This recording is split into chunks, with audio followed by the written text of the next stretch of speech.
Week 10 is officially wrapped up, and now it is time to set our waiver claims for Week 11 of fantasy football. It is crunch time. It is time to secure your playoff spot. Whether you're fighting for a bye week, whether you're fighting for 5 or 6 seed, it is time to go and secure your spot in the fantasy football playoffs.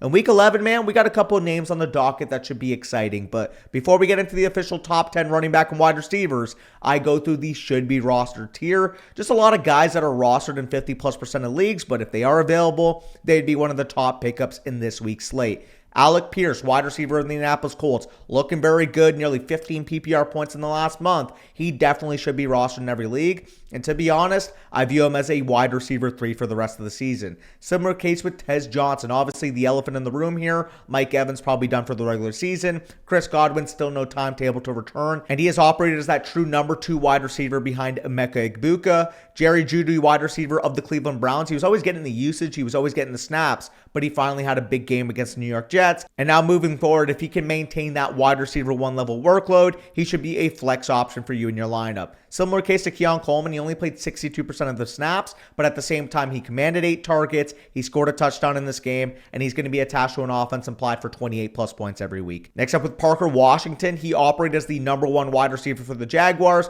There is context here. Brian Thomas Jr. didn't play in the game. Jacoby Myers making his debut for the Jaguars this week. Parker Washington, I think he's only a short-term play. Like once Brian Thomas Jr. is back in the lineup, I don't think you can play Parker Washington with confidence. But in the meantime, I think he's a solid PPR flex play. Next up, Darius Slayton, wide receiver of the New York Giants. Very simple. He's played well these couple of weeks. Yes, he did get banked up in the game. But at the same time, when he is healthy, 85+% of the routes, downfield role on this team. Matthew Golden, maybe he was dropped in your league. Obviously, he's dealing with a shoulder injury. Not a guy that I want to put in my lineup anytime soon, but at the same time, he's going to be one of the best stashes in fantasy football. Brandon Ayuk, very similar case. Roster around the 50% line. He hasn't made a season debut yet. We don't know when he will. But at the same time, even if he makes his season debut in week 15 or in week 16, he's a high upside stash, man. The 49ers offense, we trust it. We have evidence of Brandon Ayuk being an all-pro level wide receiver. Sure, that's 2 years removed, but at the same time with Brandon Ayuk, you're getting the talent and you're getting the potential wide receiver 1 for the 49ers down the stretch. But moving on to the number 1 waiver pickup of the week at running back and wide receiver, and to me, that's going to be Christian Watson of the Green Bay Packers.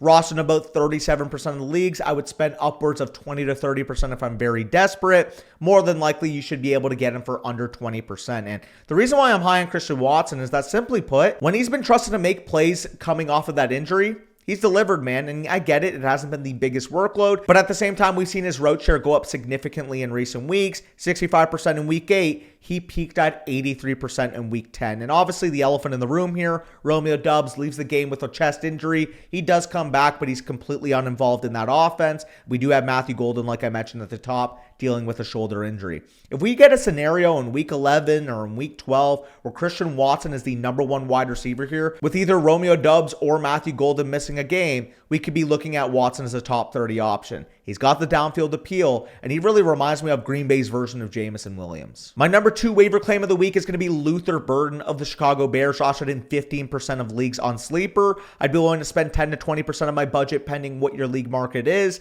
and I would be willing to spend my number 1 waiver priority. And obviously here, DJ Moore leaves the game early, comes back, doesn't really look the same. It is being described as a shoulder injury. When he did return, though, it was only 11% targets per route run for DJ Moore. He obviously puts up the goose egg in the box score. To me, it's very clear Luther Burden is an ascending player, and I do think sooner rather than later, he will straight up beat out DJ Moore for snaps. In week 10, he posted 51 receiving yards on only 49% of the snaps, and every year we try to find, who is the next league-winning rookie wide receiver? Who's the guy down the stretch that can be a needle-moving piece of my lineup? A guy that maybe you have flex expectations for, but he completely over-delivers. And to me, Luther Burden reminds me of what Jalen McMillan was last year. If you guys recall, Jalen McMillan down the stretch, week 12, week 13 on, was an absolute needle mover in fantasy. And I think Luther Burden's both got the skill set and the offensive installation to be able to pay off. Sure, there is question marks. Obviously, Colson Loveland has been coming on. Rome Odunze is the clear number 1 in this offense. But Luther Burden's got a clear skill set. He's been the most efficient Bears wide receiver this year. And this is a complete upside shot, man. Sure, you're probably not going to put Burden into your lineup in week 11 until we know what the snap share is. But at the same time, we do have quotes from Ben Johnson. They do want to give him the ball in space more moving forward. And Luther Burden had a first-round grade for me in this past draft class. So for me, Luther Burden, one of the highest upside stashes in fantasy football. He should be rostered in every league. Another upside shot at wide receiver. We got another rookie from Houston this time with Jayden Higgins of the Houston Texans. Rostered in 17% of leagues, similar to Luther Burden. I'd be willing to spend 10 to 20% of my fab budget on. And with Jayden Higgins, we've seen him command 7 targets and 8 targets in 2 of his last 3 games, and he finally got more snaps than Christian Kirk and Xavier Hutchinson. Both those guys were available, and Jayden Higgins got more snaps. He's got the size. He's got the ability at the catch point. Obviously, we saw what he was able to do on that red zone touchdown. And I honestly think he's a very nice compliment to Nico Collins. He's the only wide receiver in this core that's actually good and has size. Sorry, Xavier Hutchinson, but when you run 27 routes and you're simply unable to command work, I will look towards the young guy with some talent. Jayden Higgins, second-round pick, went in the top 40 to the Houston Texans. And to me, while he's only a stash for now, as soon as we see the usage uptick, maybe he gets 75% of the routes next week, 82% of the routes next week. If we do see that evident usage uptick, I think Jayden Higgins should be viewed as a top 36 wide receiver moving forward. So if you get him for the cheap right now, get him for 10 to 20% of your budget, I honestly think this is going to be a player worth 20+% of the budget next week. But moving on to Tyler Allgeier, and you're going to have to spend up on him a little bit. He obviously had a 2-touchdown performance against the Colts. But to me, Tyler Allgeier is the exact same principle for why Zach Charbonnet's in lineups. With Zach Charbonnet, you're getting touchdown equity, you're getting goal line equity similar to Tyler Allgeier, and we do have the implied upside should the other back in their backfield go down. If Ken Walker were to get hurt, Charbonnet would be a league winner, and of course, if Bijan Robinson were to go down, Tyler Allgeier would be a league winner. Again, you're going to have to spend up a little bit. He did have a big performance. People are going to be more enthused about him on the waiver wire. But to me, when I look at Tyler Allgeier, even aside from a Bijan Robinson injury, I do think in the right game scripts, you can plug him into your flex and feel confident. Obviously, bye weeks going forward, week 12, 13, 14 buys are coming up. And I think Tyler Allgeier is a guy you can play in a pinch in those good matchups. The Saints, the Jets, the Cardinals, all situations that you can flex Tyler Allgeier with confidence. And the next guy on this list, I would call the budget version of Tyler Allgeier. Obviously, Tyler Allgeier has the 2 touchdowns. You're going to have to spend up on him. But to me, Blake Corum of the Rams is a very similar case to Tyler Allgeier. 12 plus carries in 3 straight games. And obviously, if Kyron Williams were to go down, you're getting a workhorse running back for one of the best offenses in the NFL. We love the Rams. They're going to be ahead in good game scripts. Blake Corum has shown he's a good player this year, much more efficient as a second-year player versus what he was as a rookie. And I do feel like if Kyron Williams were to miss any time, like I said, this is an RB1 in the waiting. Next up at number 6, and kind of gearing off the implied upside plays, like obviously Tyler Allgeier, Blake Corum, we're citing as potential league winners should anything happen in their backfield. I don't think Emari Demercado is going to win anybody leagues, but at the same time, if you need someone to put in your flex in week 11, I think he does have some appeal. Now, we're awaiting news. We'll see what ends up happening in terms of the news of Bam Knight. He, of course, exited in the 4th quarter with an injury. And Emari Demercado, he handled the majority of the workload after Bam Knight left. After Bam Knight left, it could have been Carter. It could have been Demercado. Demercado looked straight up better, and I do think based off what we saw earlier in this year, yes, of course, Michael Carter ended up getting that starting workload over Demercado.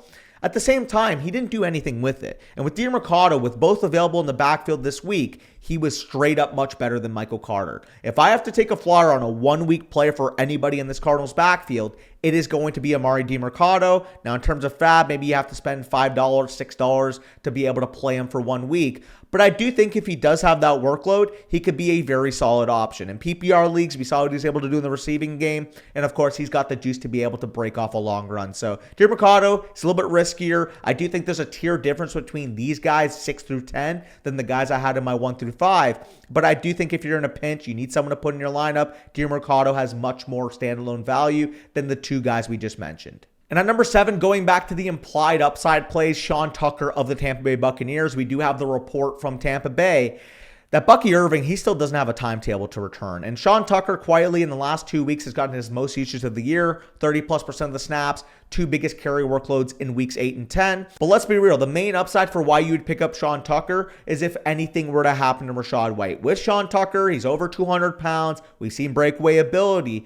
If he's able to have any type of workload as the main RB1 for Tampa Bay, we are talking about insane upside. You can get him for a few bucks on the wire. You can stash him. But like I said, if you were to get a week where Sean Tucker is the standalone running back for Tampa Bay with Rashad White and Bucky Irving out of the lineup, we're talking about a legitimate difference maker in the lineup. My number 8 waiver wire pickup of the week, we got Adonai Mitchell of the New York Jets. He was inactive in week 10 after getting dealt at the trade deadline, but this is still a clear talent, man. He was a 2024 second round pick. He was specifically requested by New York in that deal for Sauce Gardner. There's the upside that Mitchell becomes the number 1 target in this Jets offense because quite simply, he flashed that type of ability in limited spurts with the Colts. Obviously with the Colts, you have Allgeier playing the way he has been. You have Michael Pittman fully healthy. You have Josh Downs as your main slot. Probably never going to get a ton of usage for Adonai Mitchell. I do think with the Jets situation, we see him blossom into the talent we called a potential future wide receiver 1 out of his draft class. At number 9, we got Devin Singletary of the New York Giants, and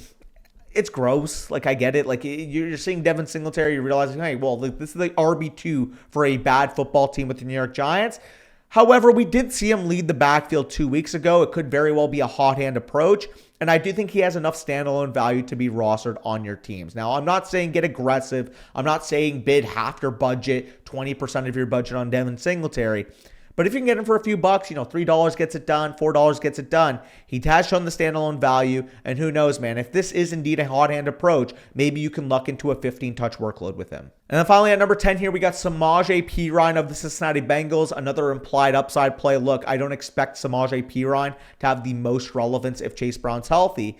But at the same time, we did see him get solid usage between weeks 5 and 8, and we do know he has a receiving skill set for a high-octane offense. Probably not going to enter your lineup anytime soon. He also is dealing with a current high ankle sprain.